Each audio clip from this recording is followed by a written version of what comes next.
Hey guys, this is Dustin for Sell the Spike, and I just wanted to do a quick follow-up on my previous video and go over some details of a short trade that I made right before I posted that video actually.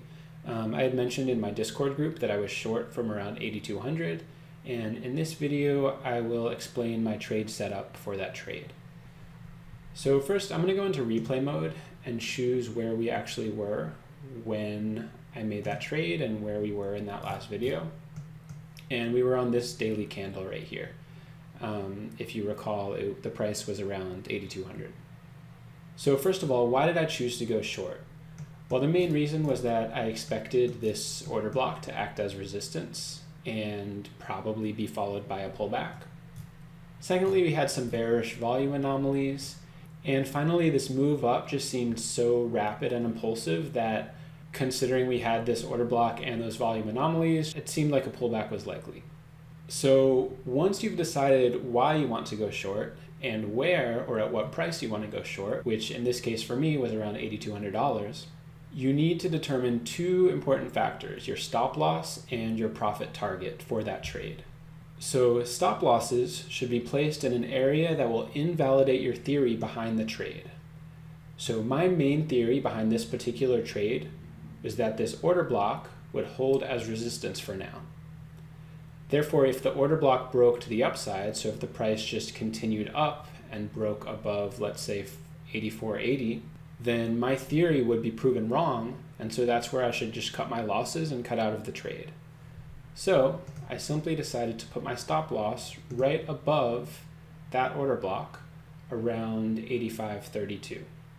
Next, for my target, well, I put my target around 6,700 for this trade, which, as I talked about in my last video, is the 0.5 fib level with support and resistance confluence, which again we looked at in the past. And since it's the price where I wanted to start buying Bitcoin, of course it's where I would want to close my short.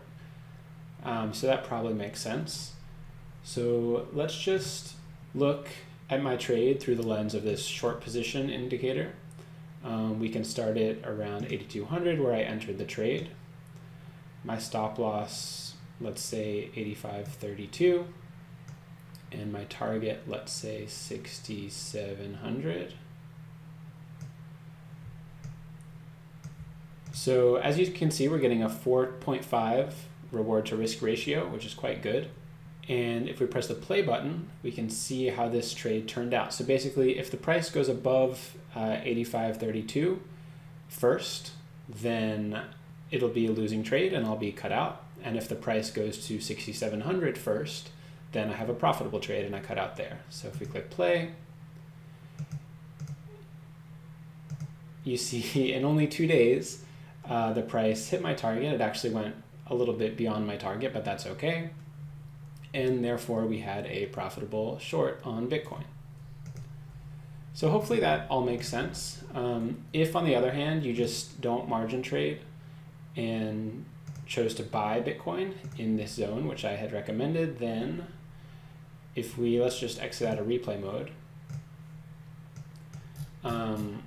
we'll see where we are now, and we're pretty much back to where we were when I took on that trade in the first place. So hopefully all that makes sense. Just wanted to make a very quick video explaining my thought process and setup for that trade. And let me know if you have any comments or questions in the comments below. If you like this content, please press the like button, subscribe. If you want to learn how to set up trades like this on your own, check out sellthespike.com, and good luck trading. See ya.